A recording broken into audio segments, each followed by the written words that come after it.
it's really where that turn came, because that's when we like he stopped playing pro, and like all of a sudden we lost everything. Cause you got to remember, people didn't get paid millions of dollars then. Right. It was like a couple people maybe on his team, running back William, Andrew, Steve, Kowski.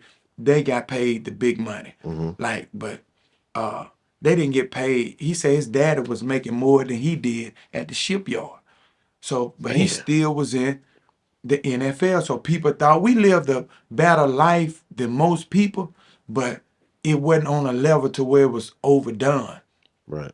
So that sixth grade year coming into when he, you know, stopped playing pro, that's when like the bottom fell out. And like, man, you know, my mama had to start working at the junior high school, and the same junior high school that I was going to school in. So we used to have to get dropped off. And you know, at school they drop you off in the front Mm-hmm. where it's hundreds of students out. You got to get dropped out. So she worked at the school, so she had to drive through in her Pontiac where the paint faded off. Now this the son, daddy just was playing pro. They were having everything they wanted, and all of this. So now she working at the high school, because people didn't know who my mama was because she was a housewife.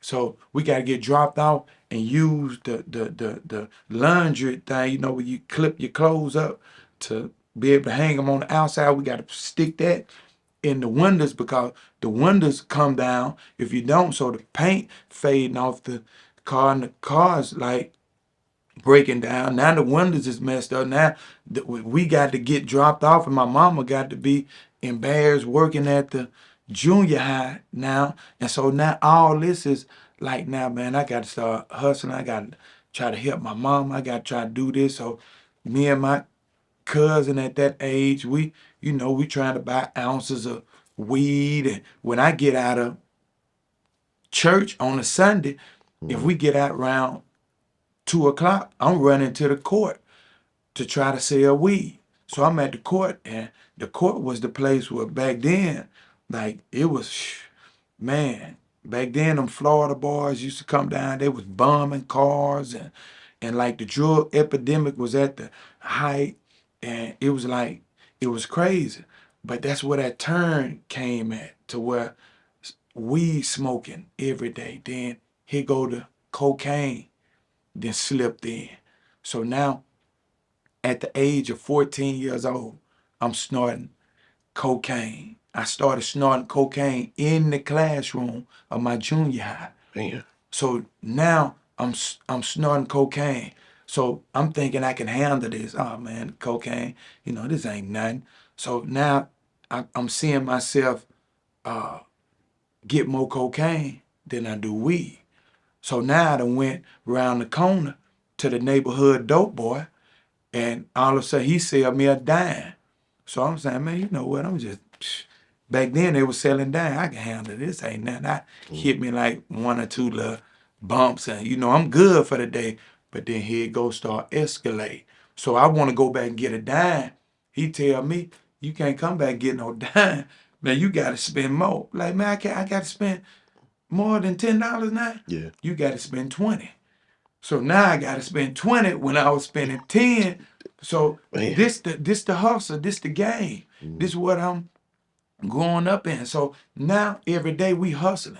My hustle back then was shooting dice. I paid for proms, hotel rooms, and all that, shooting dice. Like I had $5. Man. The I had $5, no money to go to the prom, no money to do nothing.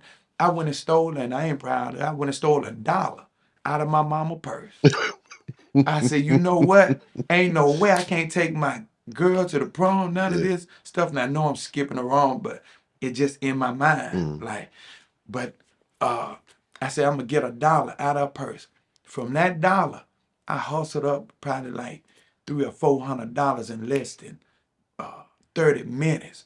Man. I'm talking about hit them good. Ran to the house, went and got my room, did what I had to do and change. But that was the mindset. That's where that change came in at. Mm-hmm. And even though I'm going to church and mama making us go to church, I'm hungover and stuff and doing all this, but you know, now I done opened up the door to this drug that I didn't know that was finna get ready to take my life on the whirlwind. I didn't know me starting from 14 years old. That was a 17-year journey. Like,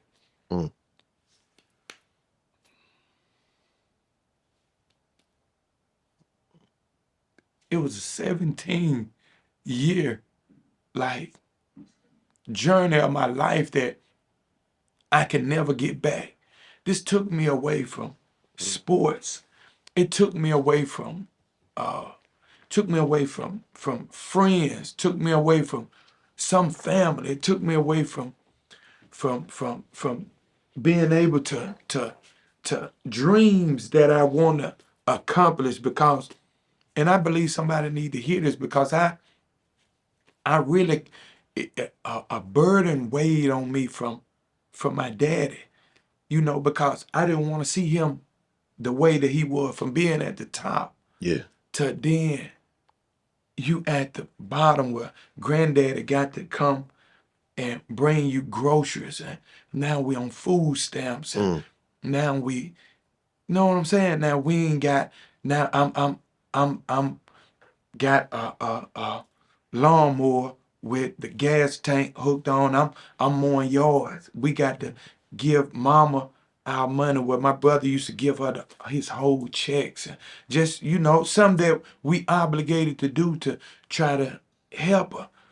And just so in that era, in that time, now you looking at a time to where now it ain't, I don't care about no sports.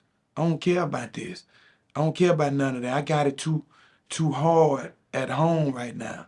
So yeah, it was arguing and stuff, because anytime you ain't got enough to take care of your family, then it's gonna be there.